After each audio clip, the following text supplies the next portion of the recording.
Hi viewers, welcome to Addota Farm. If today is the first time I've across my YouTube channel, please do it to subscribe. Turn on the notification bell to be notified when next I drop a video like this for you, okay? In today's video, we'll be discussing one of the reasons, a few of the reasons why your catfish are not growing. Now let's go through the number one. The number one reason why your catfish are not growing is due to the water that you are using. You know that most of their life on span and everything, their lifestyle is, they participate everything inside that particular water, like where they'll be living, where they'll be feeding, and where they'll be growing. It's inside that water. It's not like as if they are going to another place or having some fresh air, going from one place to another. They are inside that particular water.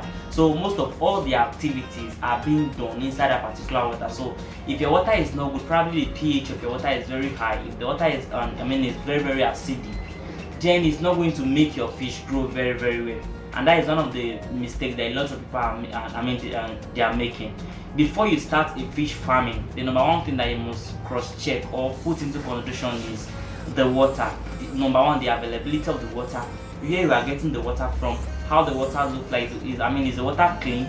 Is the water okay? The pH of the water, is it not too high? Is it too low for the fish?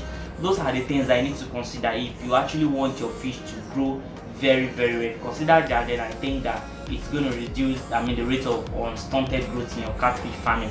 Now the second reason why your fish are not growing is due to, let me just say, the type, the number of feed that you are giving to them.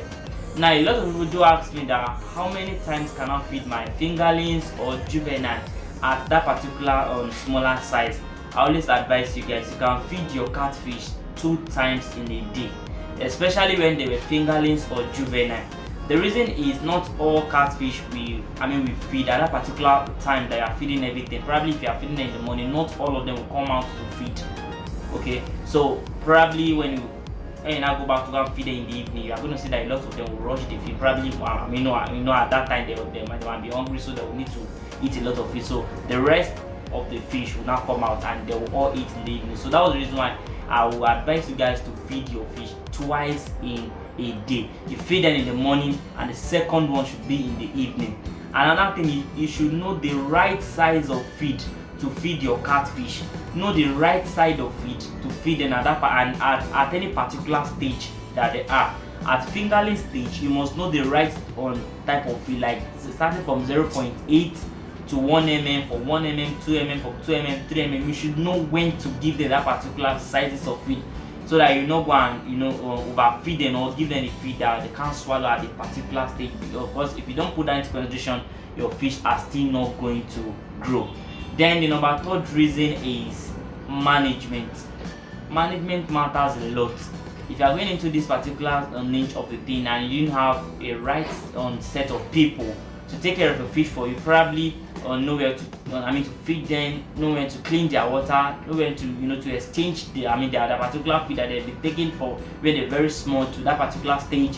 You must have someone that has that management system of the thing, that will know how to manage your fish, that will know when to give them their feed, and they will know when to treat them in case if you observe anything that is going wrong at the farm. Management matters a lot. Put that into consideration and you'll see that your fish will start growing. And the fourth reason is the type of parent stock that you use to hatch your fish matters a lot. If you didn't have a very good parent stock, probably if you didn't know how to, probably you are getting an hybrid parent stock to hatch an hybrid fish, and you are getting the one of 2 kg and are expecting it to produce a very good egg for you. It might not really work like that. I'm not saying 2 kg on parent stock fish will not give you the expected egg that you want them to give you, no.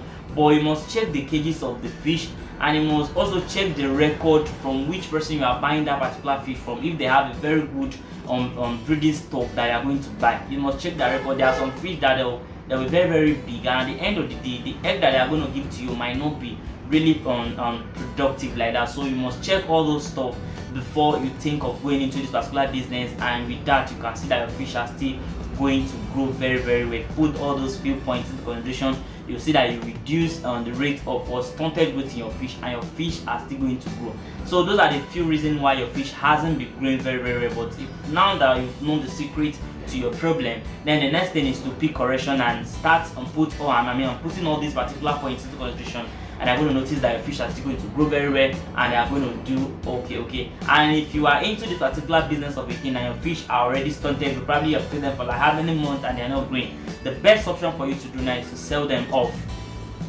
And probably when you want to start again, put all these points on consideration, and you see that you achieve what you're looking for. Okay, so that is what I just came to draw for you guys in this particular YouTube channel, this particular videos today. And if you have more probably questions to ask, how can you do it, or probably where to get your right on fingerlings from, or juvenile, whichever size of feed I want, you're to get the right one from the type of feed that you can feed in at a particular stage in time, you can reach out to me. At the end of this video, my contact list, you can reach out to me and we're going to discuss it. And bye for now.